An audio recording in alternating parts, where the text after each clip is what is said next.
L'important, c'est le renseignement ici et la coopération dans le renseignement. Il faut savoir qu'aujourd'hui, Mahmoud Abbas, Abou Mazen est affaibli et qu'il y a des risques, d'ailleurs, qui ont été transmis par le Shin Bet, d'une prise de position beaucoup plus forte du Hamas en Judée et en Samarie, au détriment du Fatah.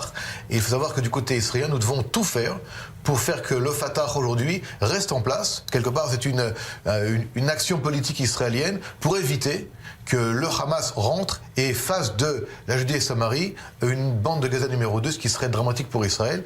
Donc cette action de coordination des activités est également une action de renforcement des éléments, on va dire, relativement modérés, si je peux me permettre, face au Hamas qui, lui, a l'intention de continuer à s'implanter. Et dans ce processus de réconciliation, ce n'est pas le Fatah qui prend la main, c'est le Hamas qui prend la main sur le Fatah. Et le risque est très grave aujourd'hui et très important. D'ailleurs, ça a été dit par le patron du Shin Bet à la Knesset il y a quelques jours.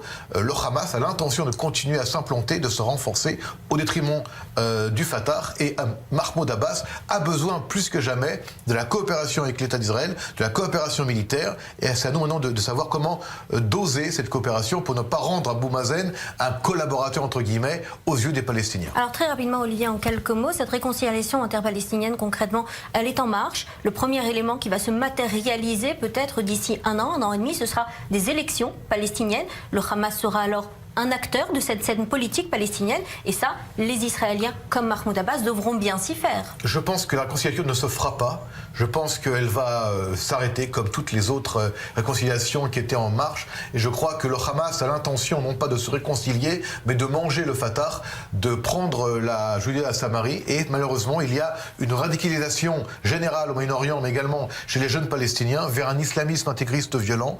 Ils n'ont pas la volonté de s'intégrer vers le Fatah, mais plutôt d'aller vers le djihad islamique et vers le Hamas. C'est pas très optimiste ce que je vous dis maintenant, mais c'est la réalité. Et donc, le prochain coordinateur des activités, qui prendra sa fonction, je crois, en avril prochain, aura à faire beaucoup pour continuer cette voie, tout en continuant également à éviter que le Hamas prenne position en Judée et en Samarie.